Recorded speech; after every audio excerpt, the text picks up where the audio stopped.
RAB police এবং আনসারের পোশাক বদল হচ্ছে। এটা একটা চলমান যে সংকট, বিশেষ করে অর্থনীতিতে আমরা নানাভাবে দেখছি যে সরকার পর্যদস্ত, বিভিন্ন ঋণের কিস্তি দিতে পারছে না, সাধারণ জীবন প্রবাহ সেখানে অনেকাংশেই স্থিমিত হয়ে যাচ্ছে। ঠিক এরকম একটা সময় এসে এই র্যাব পুলিশ এবং আনসারের নতুন করে পোশাক দেওয়ার যে অনুমোদনটা, এটা আমাদেরকে এক ধরনের অবাক করেছে। বাইরের পোশাক পরিবর্তন করে তো কোনো লাভ হবে না। এই র্যাব পুলিশের নিকটে সবার আগে তাদের জবাবদিহিতা প্রতিষ্ঠা করতে হবে এবং তারা যা খুশি তাই করতে পারে, যা খুশি তাই করে যাচ্ছে। এই যে একটা ভয়ানক রকমের তাদের যে দৌরাত্ম্য, সেই জিনিসটা বন্ধ করতে হবে। এই যে আন্দোলনটা বা জুলাই বিপ্লবের যে ঘটনাটা, মানুষ পুলিশের দীর্ঘ 15 বছরের ভয়াবহ নির্যাতন, নিপীড়ন এবং র্যাবের যা ইচ্ছা তাই করা, এই যে ক্রস ফায়ারের মতো দানবীয় কার্যক্রম, এর উপরে ক্ষুব্ধ হয়ে কিন্তু মানুষ পথে নেমেছে। এবং যে 40 জন পুলিশ সদস্য নানাভাবে মৃত্যুর শিকার হয়েছে, এর মধ্যে কিন্তু ভয়ানক রকমের নৃশংসতা রয়েছে, যে তাদেরকে মেরে আবার গাছে ঝুলিয়ে রাখা বা আগুনে পুড়িয়ে মারা এবং প্রত্যেকটা থানায় আক্রমণ করা।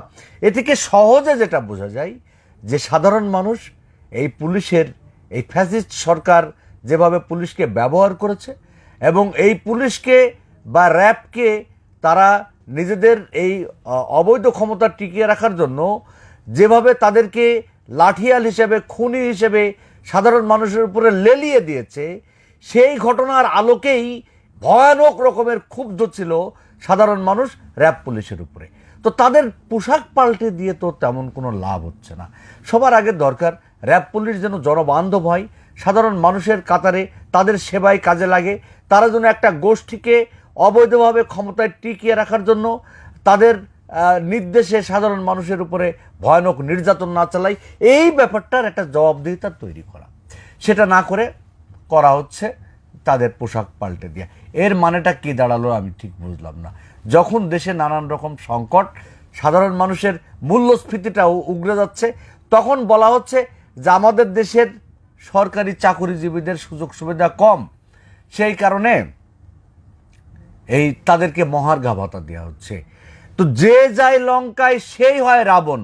সরকারি চাকরিজীবী যে মহার্ঘ ভাতা বা বেতনটা পান, সেটা আসে কোথা থেকে? জনগণের রেভিনিউ থেকে। তো জনগণ যে ট্যাক্সটা দেয় তা থেকে তো হয়। ওনারা কি কোনো উৎপাদন করেন? ওনারা তো শুধু হিসাব নিকাশ রাখেন। উৎপাদন যা করার, গায়ে যা খাটার, পরিশ্রম যা করার, তা তো সাধারণ মানুষ করে। তাহলে সেই সাধারণ মানুষকে অন্যান্য দেশের তুলনায় অনেক ভালো আছে?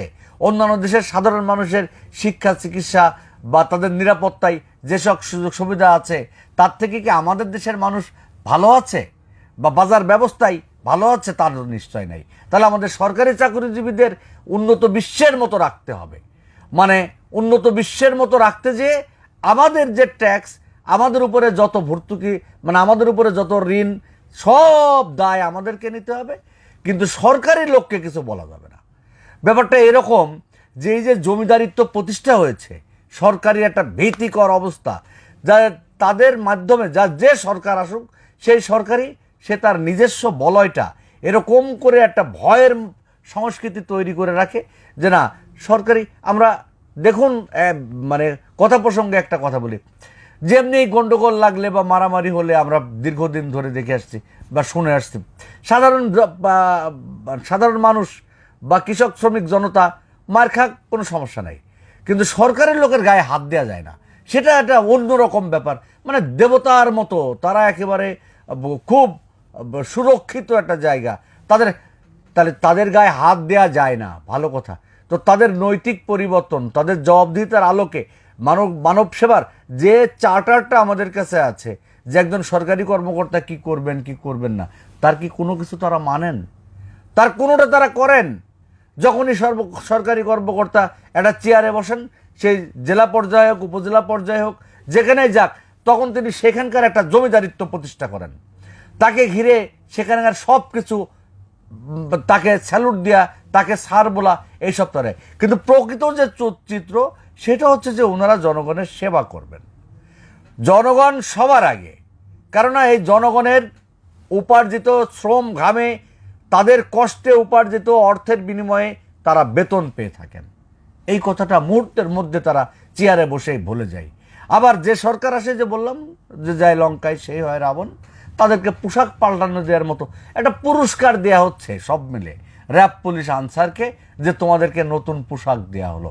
কিন্তু এত সংস্কার হচ্ছে, এত কিছু ঘটছে, তাহলে এই র্যাব, পুলিশ, আনসার বা এই যে যারা আমাদের আইন শৃঙ্খলা রক্ষাকারী বাহিনী, তাদেরকে কেন এখনও মানুষ আতঙ্কের মধ্যে দিন কাটাবে?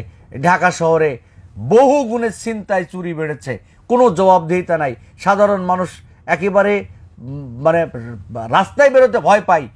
সকল ক্ষেত্রে একটা অনিশ্চয়তা। এইরকম একটা ভয়ানক রকমের পরিবেশ কেন তৈরি থাকবে? মানুষ আস্থা ফিরে পাক।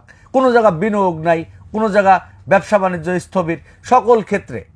তাহলে এই যে অবস্থা থেকে এখনই যে র্যাব, পুলিশের পোশাক পাল্টে দেওয়ার মতো যে চিত্রটা, এটা আসলে কোনো অবস্থাতেই আমাদের বোধগম্য না। এটাকে আমরা মানতেও পারি না। আমরা দাবি করছি যে এসবের বাইরে এই যে আইন শৃঙ্খলা পরিস্থিতি, আইন শৃঙ্খলা বাহিনী, তাদেরকে সঠিক জবাবদিহিতার মধ্যে নিয়ে আসা হোক এবং তারা দেশ ও জনগণের জন্য কাজ করুক।